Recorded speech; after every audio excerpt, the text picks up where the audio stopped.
In a mansion full of deception, a battle unfolds between the woman who hides the truth and the woman brave enough to reveal it. The miracle? It didn't come from money, it came from faith. The Zell mansion was wrapped in the kind of silence that only money could buy.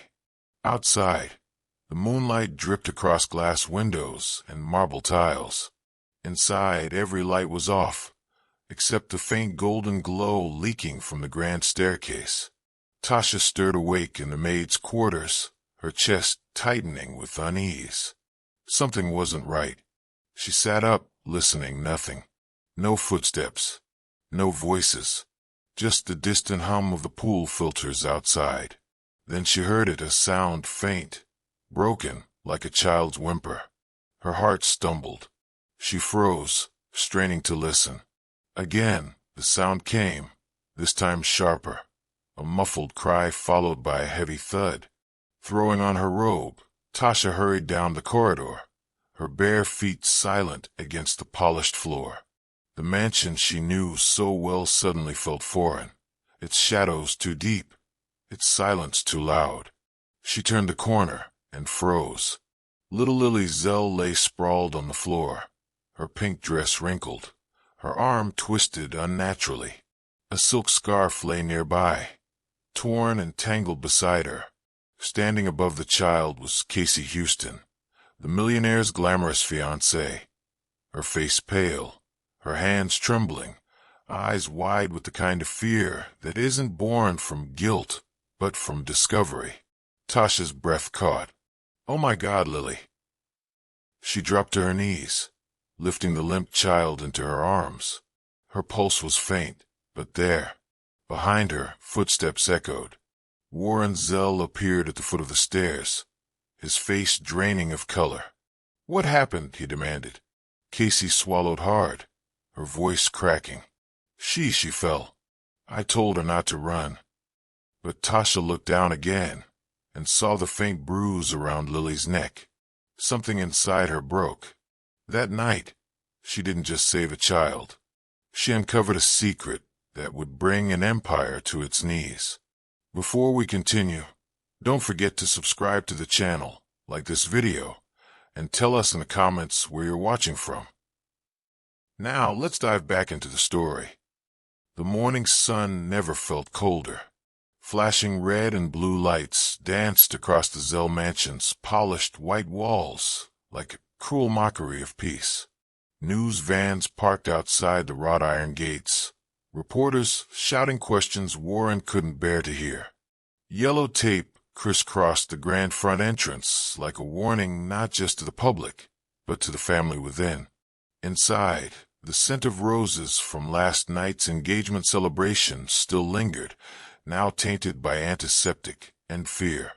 Warren paced the marbled hallway, shoulders slumped, suit wrinkled, his hands trembling as he ran them through his thick, dark hair.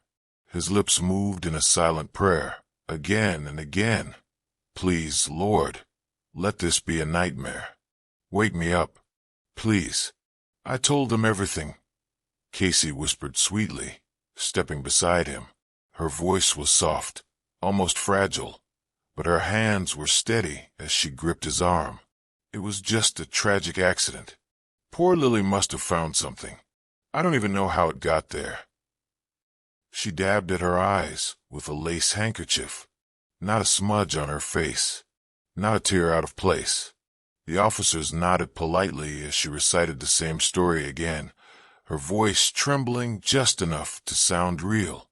"She must have taken something. Maybe one of my supplements. I had a glass of wine and a pill last night. I forgot to lock the cabinet." She gave a little gasp, touching her chest. "It's all my fault. God forgive me." Warren's jaw clenched. "You're saying Lily poisoned herself?" No, of course not. I just..." Her lip quivered perfectly. "She must have thought it was candy. She's just a child."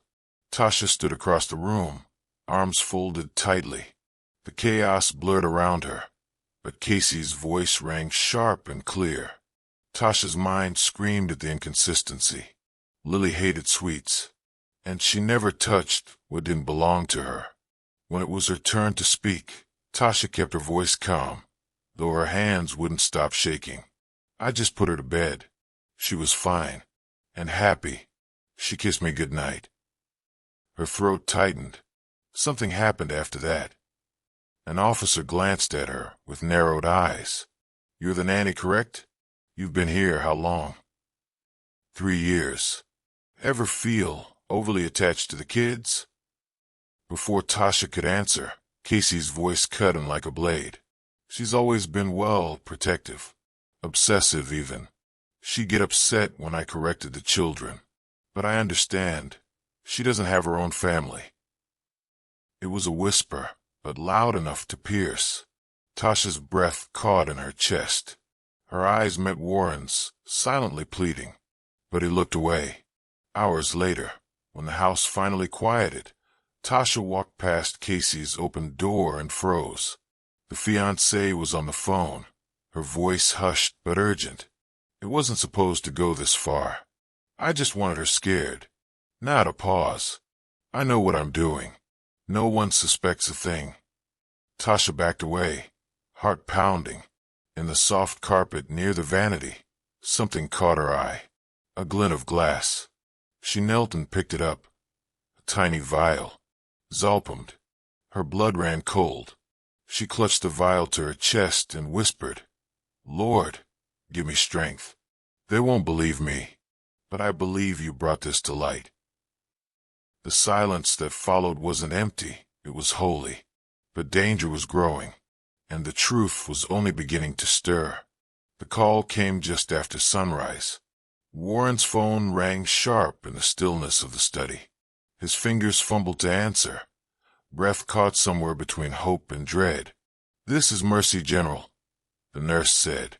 "Lily's stable. She's still unconscious, but she's alive." He sank to his knees. "Thank you, Jesus," he whispered through a rush of tears. Relief coursed through his veins like grace itself. "Thank you." Across the room, Casey clutched her coffee cup so tightly her knuckles went white. Her smile twitched. "That's wonderful news." But behind her eyes, panic bloomed. By mid-morning, the mansion buzzed with low whispers and sideways glances. The staff moved cautiously, eyes darting between Tasha and the hallway where Lily had collapsed just 2 nights before. "I heard she was the last one with the girl," someone murmured near the laundry room.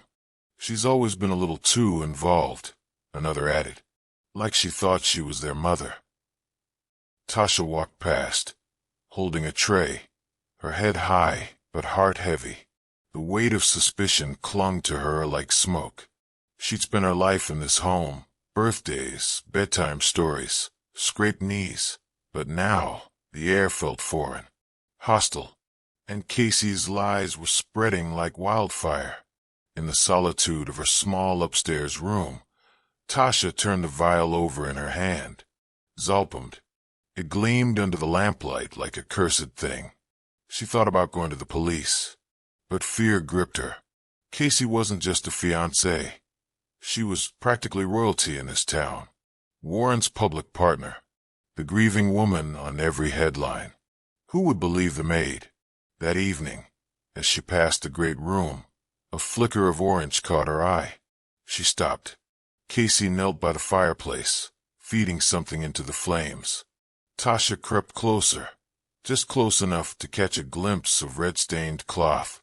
"Cleaning up," Casey said without turning. Her voice was syrupy sweet. "So much mess everywhere lately." The flames devoured the bloody handkerchief as Tasha backed away, her stomach twisting. Later that night, Warren found her in the nursery, folding Lily's blanket, her fingers lingering on the soft fabric. "She used to call this her cloud blankie," Tasha murmured. "I know," Warren said softly. "She told me." There was a long silence before he spoke again. "Casey saved me," he said, voice low. "After Rebecca died, I was gone. She brought me back. She gave me a reason to live again. I can't lose her now." Tasha blinked back tears. You already did lose her. She wanted to shout. She's not who you think she is. But her mouth wouldn't open. The words were too dangerous. That night, just as she began to pray, Lord, show me what to do. Help me see the way through this. A knock rattled her door. She opened it slowly. Casey stood there in a silk robe, her smile frozen and sharp as glass. You're loyal, aren't you, Tasha? She whispered. Let's keep it that way. And then, without waiting for an answer, she turned and walked away. Tasha stood trembling, the vial still hidden in her drawer, and her faith the only thing keeping her upright. The rain tapped softly against the hospital window, steady as a heartbeat. Machines beeped in rhythm with Lily's shallow breaths, each one a miracle in itself. Then movement. Her eyelids fluttered. Her tiny fingers twitched. Lily, the nurse gasped, leaning in. Her brown eyes opened slowly, glassy with confusion. Daddy, she croaked, voice barely more than a breath. News traveled fast. By the time Warren and Casey rushed through the hospital doors, Lily was sitting upright, pale and trembling, her small hands clinging to the edges of her blanket like lifelines. Warren dropped to his knees at her bedside, tears falling freely. Baby girl, he whispered, brushing her hair back. Daddy's here. I'm right here. Lily tried to smile. It came out crooked, tired. Casey stood behind him, frozen in place, a well-practiced look of maternal concern pasted across her face. But her eyes darted, searching, measuring. She doesn't remember much, she told the doctor with just the right amount of sorrow. Poor thing's confused.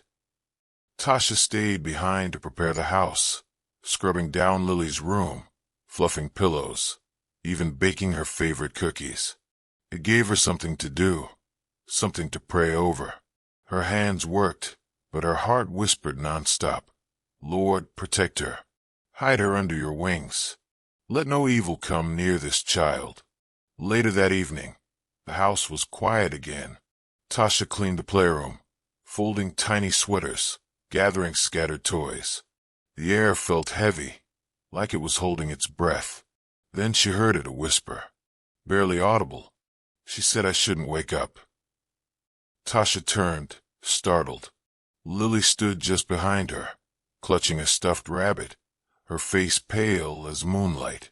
What did you say, sweetheart? Tasha asked gently, kneeling. Lily's lips quivered. Her voice was even softer this time, but each word was a dagger. She said if I told Daddy, she'd make me sleep forever. Tasha froze. Lily's wide eyes shimmered with tears. She told me it was a game, that the pink drink was magic. I felt sleepy, and she said to keep dreaming, no matter what. Tasha's arms wrapped around her instinctively, pulling her close.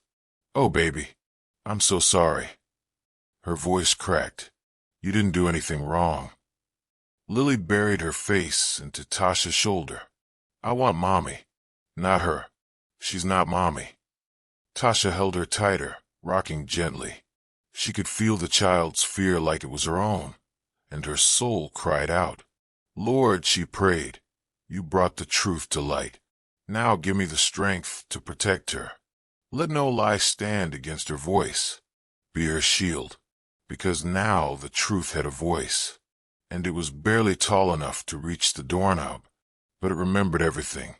The morning air was crisp, but Tasha couldn't feel it.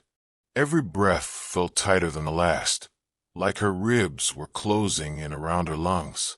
She'd barely slept. Lily's words haunted her. She said if I told Daddy, she'd make me sleep forever.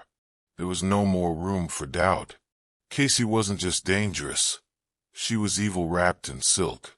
And Tasha needed proof. She waited until the house emptied. Casey had taken Warren to some charity brunch, playing the part of the grieving almost mother flawlessly. Tasha sat at the sleek glass desk in Warren's study, her heart hammering as she opened his laptop. She whispered a prayer as the screen flickered on. God, if this is wrong, stop me. But if there's truth buried here, show me. Shine your light. She typed Casey Halden into the search bar. Nothing. No school records, no family. No news coverage from before she met Warren. That in itself was strange. Her fingers hesitated, then moved again. This time, she uploaded a photo from Warren's engagement party. Casey's smiling face, all teeth and lies, stared back at her. She dragged it into an image recognition tool. Seconds passed. Then match found. The name under the photo hit like ice water. Elena Hartfield. Wanted in New Mexico for fraud, identity theft, and attempted homicide. There was a mugshot. The same high cheekbones. The same eyes. Only colder. Tasha's hand flew to her mouth. Jesus.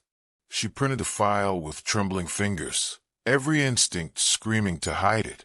She slipped it beneath the false bottom of her dresser drawer, tucked under old linens only she touched. That afternoon, the house felt wrong.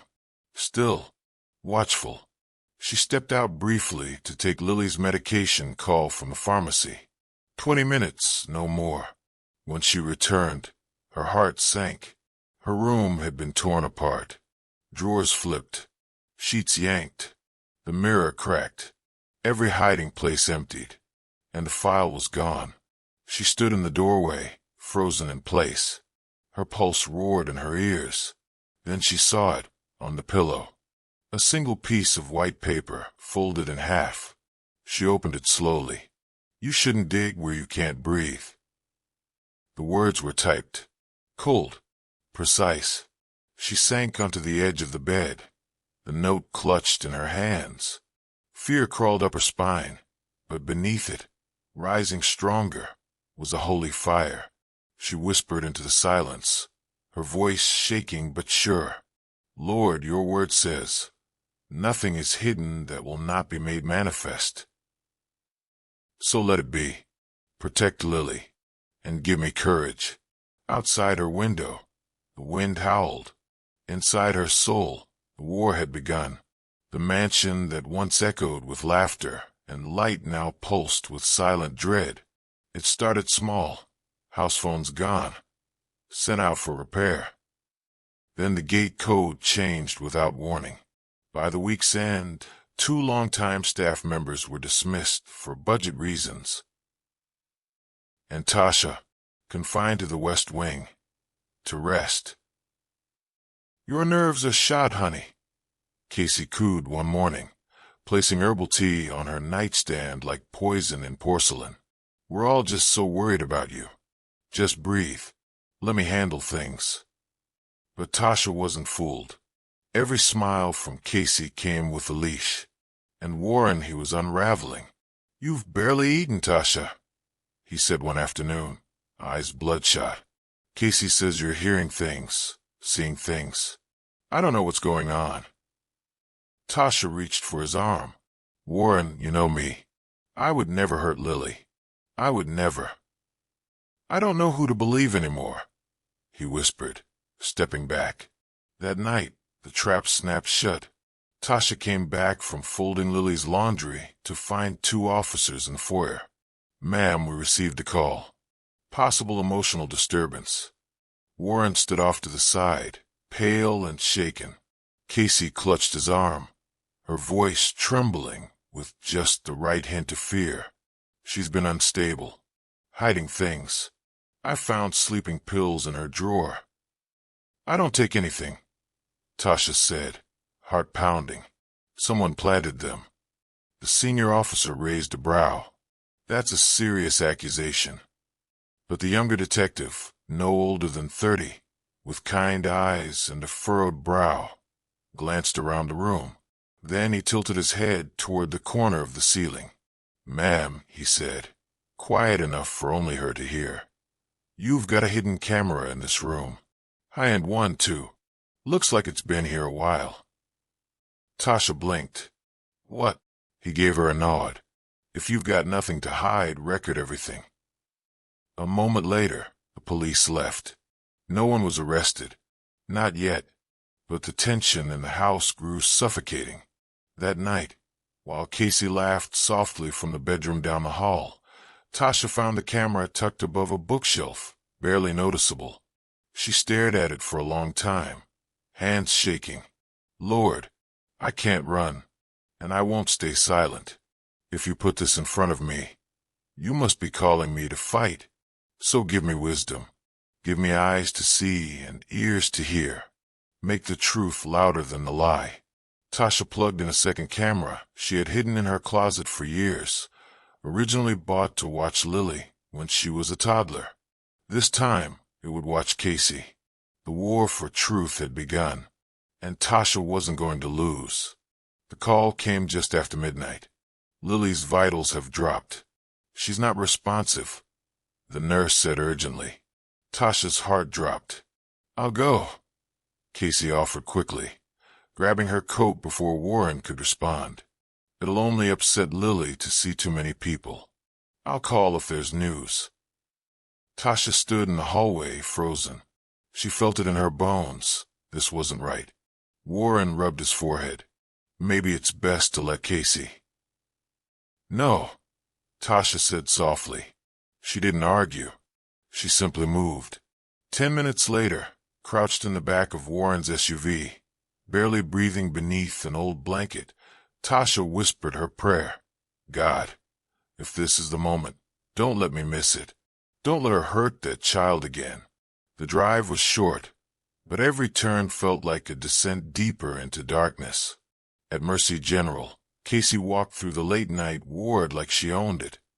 Charmed to the night nurse, a fabricated story of stepmotherly concern. Then she slipped into Lily's room, the soft click of the door sounding like judgment itself. Tasha waited 30 seconds. Then she moved. Inside, the lights were low, monitors blinking with eerie calm. Lily lay small and still beneath her blanket, a fragile thing surrounded by machines. And Casey, standing over her with a syringe in hand. You were supposed to forget, she whispered, tears streaming down her cheeks. I told you to dream forever. Why couldn't you just sleep? Tasha flung the door open, phone recording. Step away from her. Casey spun around. The syringe dropped to her side. Her mask shattered. You, she hissed. You ruined everything. She lunged. The syringe clattered to the floor as Tasha backed away, still filming. Footsteps thundered behind them. Warren stood frozen in the doorway, eyes wide, staring at the woman he thought he loved, caught, needle in hand, face twisted in fury. Casey, his voice cracked. No, no, she's lying. Casey screamed, rushing Tasha, clawing at the phone. She's been obsessed. She wants to destroy us. They struggled, fists, elbows, desperation. Tasha clung to the phone like it was life itself. Then the door burst open again. Nurses swarmed in, a security guard, and from the hospital bed came a weak, broken voice. She hurt me. Lily's eyes were open, glossy, fearful, but awake. Everything stopped. The syringe, the shouts, Casey's gasping, Warren's silence, because the truth had been spoken, and heaven had heard it. The gavel struck once, and the courtroom fell silent. Casey Halden, or rather Elena Hartfield, sat rigid at the defense table, dressed not in silk but in county-issued gray. Her hands were folded neatly, expression blank. But her eyes, they flickered, like a candle running out of wick. Tasha sat across the aisle, hands clenched in her lap. Lily was beside her, cradled under Warren's protective arm. The little girl wore a soft blue dress, and a bravery far too big for her years. The truth had pulled them into this place, and it was truth, not fury, that would set them free. One by one, the testimonies unfolded. Warren took the stand first, voice shaking with the weight of betrayal. I believed her, he confessed. She came into our lives when I was broken. I thought God had sent her to help me heal, but it wasn't God. It was deception. He paused, looking toward Lily. and I almost let it destroy my daughter. When it was Tasha's turn, she walked slowly to the witness stand, her Bible tucked beneath her arm. She placed her hand on it, feeling its weight, its promise. She called it an accident. Tasha began. But Lily knew better. I knew better. And thank God, he knew the truth, even when we didn't. Her voice trembled, but held. I wasn't strong on my own. I asked the Lord to be my strength. He opened my eyes, and he gave us a voice. The prosecution played the recovered footage from the hospital. The jury watched in stunned silence as Casey's calm, calculated mask cracked in real time. Then came the evidence, the sedative vial, fingerprints, call logs, hidden aliases. Former victims testified via video. Different states. Same pattern. Predator. Manipulator. Master of masks. And finally, the bravest voice in the room. Lily. Small legs dangled off the witness chair. Her voice was soft, but her words were strong. She gave me pink juice and said it was magic. She told me to stay dreaming forever. But Jesus woke me up. She looked over at Tasha and smiled. He didn't forget me. Even the judge took a long breath before speaking. Elena Hartfield, also known as Casey Halden, you are hereby found guilty on all counts. Gasps rippled through the courtroom. Casey's shoulders stiffened. Her lips twitched. For the first time, the smile didn't come. Outside, cameras flashed like lightning. Reporters shouted questions, desperate for a quote, a moment, a headline. Warren pulled his daughter close, shielding her from the storm.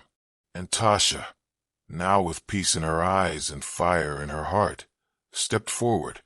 No crime stays buried forever, she said quietly, her voice steady. Not when truth has hands, not when faith has a voice. And behind her, the sun broke through the clouds. Weeks had passed, and the Zell mansion, once draped in silence and shadows, began to breathe again. The police tape was gone. So were the whispers, the doubts, the tension that had poisoned every hallway. What remained was quieter, truer, like the house had shed a skin and was learning how to feel again. In the garden, where stone paths had once led to nowhere, Lily knelt in the soft dirt, tiny fingers pressing bulbs into the soil. Beside her, Tasha worked with care and purpose, her sleeves rolled, her heart light. These are lilies, Tasha said, patting the earth down gently. They're strong. They bloom in all kinds of places, even where darkness tried to stay. Lily looked up, her cheeks smudged with dirt, her smile radiant. They grow where love wins, she whispered. Tasha's throat tightened. Yes, sweetheart, that's exactly right. From the balcony above, Warren watched them. The little girl who'd almost been lost, and the woman who refused to let the truth stay buried. His eyes were heavy with something deeper than regret, gratitude.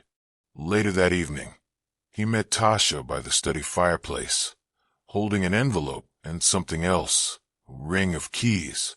I've asked the agency to send a new team, he said quietly, but only if you'll lead them.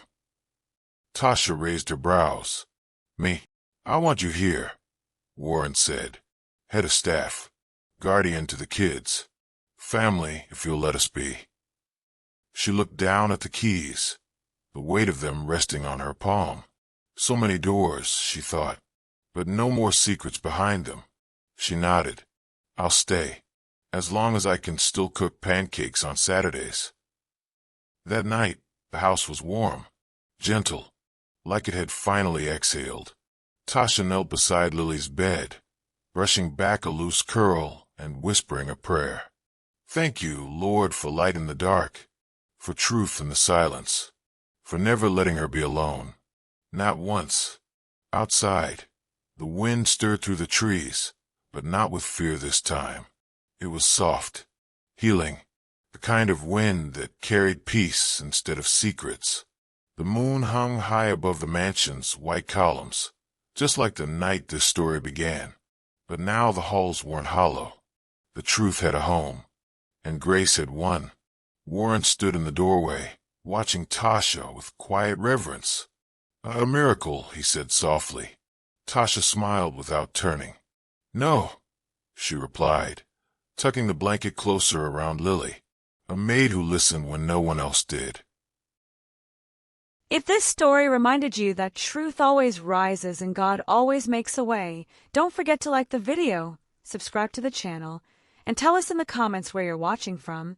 And remember, no darkness is too deep for God's light to break through.